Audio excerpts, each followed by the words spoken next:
haka ne, duk kyawun ki wanda bai so ya gano ki ne.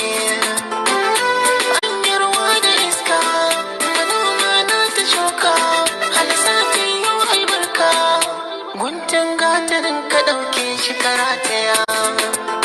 Mai yi maka ɗan kira bari shigar da kawai waya.